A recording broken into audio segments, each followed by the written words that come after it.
Un homonyme.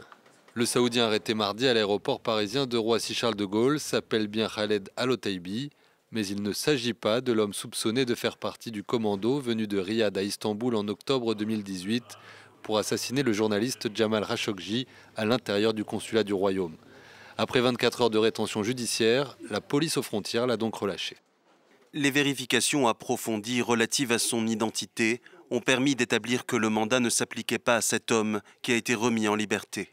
L'Arabie saoudite a affirmé qu'il s'agissait d'une personne portant le même nom déjà quelques heures après l'interpellation sur le sol français. Le passeport présenté au moment d'embarquer pour un vol à destination de Riyad avait pourtant bien déclenché une alerte liée au mandat d'arrêt international émis par la Turquie. Ce n'est pas une enquête française, c'est une enquête internationale et qu'évidemment nos services se conforment à nos obligations avec Interpol. Et à ce titre, une notice rouge, comme on dit, a été émise par la Turquie qui a conduit effectivement à une interpellation. Le meurtre et le démembrement du journaliste et opposant Jamal Khashoggi avaient provoqué une crise profonde entre l'Arabie saoudite et ses alliés occidentaux. Face aux accusations notamment de la CIA, le prince héritier Mohammed Ben Salman a toujours nié être le commanditaire de ce crime. La justice saoudienne a condamné 8 membres présumés du commando, dont 5 à la peine capitale, ensuite commués en peine de prison.